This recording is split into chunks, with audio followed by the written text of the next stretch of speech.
Eu sou Mário Persona e essas são as respostas que eu dei aos que me perguntaram sobre a Bíblia. Você escreveu perguntando o que significa a expressão entregar a Satanás, que é encontrada em 1 Coríntios 5, versículo 5. Bem, essa expressão nos fala de um poder que somente os apóstolos tinham. Que poder era esse? Eles tinham o poder para entregar uma pessoa à morte do corpo, como aconteceu com Ananias e Safira, que mentiram para o Espírito Santo e morreram. A igreja estava naquela época no início, no auge do seu poder, da sua energia, e o pecado, qualquer pecado que comprometesse o testemunho, recebia um juízo imediato por mão dos apóstolos, como aconteceu com Ananias e Safira. Caíram mortos aos pés do apóstolo Pedro.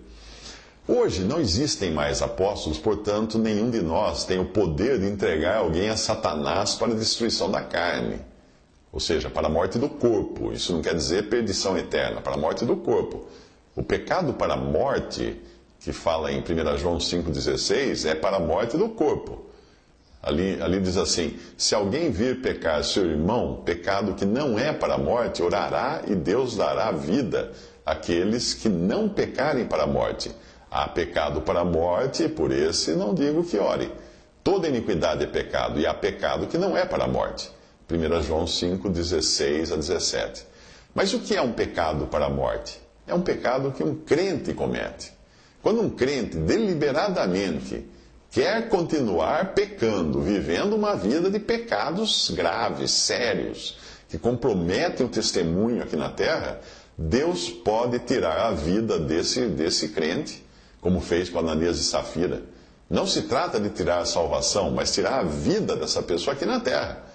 Um crente, ele pode morrer porque o seu tempo aqui terminou, né? Ele terminou de velho, ele ficou velho, envelheceu, morreu, porque ninguém, não tem como, né, continuar vivo depois de uma certa idade. Então, a morte de um crente pode ser por velhice, por tempo terminado aqui na terra. Pode ser porque a sua missão foi cumprida aqui, como aconteceu com o apóstolo Paulo, ele morreu relativamente novo, não era um velho ainda, não era um idoso, né, nos padrões de hoje, mas a missão dele foi cumprida e Deus avisou que ia levá-lo. A morte do crente pode ser também porque Deus quer fazer dele um instrumento para a glória de Deus. É o caso de Estevão. O que Estevão fez de errado para morrer? Nada, ele não fez nada de errado. Mas Deus usou a morte de Estevão para a glória de Deus, para o testemunho. Nós hoje lemos acerca daquela morte, dando testemunho desse que foi fiel a Deus. Mas também Deus pode levar uma pessoa porque ela não serve mais de testemunho. Como foi o caso de Ananias e Safira, e como era o caso daquele homem de 1 Coríntios 5, que poderia ainda ser morto por Deus por estar cometendo um pecado gravíssimo, que nem entre os incrédulos era aceito um pecado daquele. 1 Coríntios, nós lemos no capítulo 11, que havia muitos enfermos e muitos que dormiam já. O que queria dizer isso? Que já estavam mortos entre os irmãos ali em Corinto. E isso é dito em relação à maneira como eles estavam se comportando com as coisas de Deus e também com a ceia do Senhor. Ou seja, eles estavam dando um péssimo testemunho e Deus provavelmente estava levando alguns deles embora. Alguém que é advertido, admoestado, exortado, aconselhado e mesmo assim continua no seu caminho de rebeldia, chega uma hora que não se pode fazer nada, só tem que se entregar a pessoa nas mãos de Deus. Isso falando de crente, não falando de incrédulo, falando de um crente. Entregar nas mãos de Deus. Nós não temos a autoridade que os apóstolos tinham de entregar Satanás para a destruição da carne, como fala em 1 Coríntios, capítulo 5.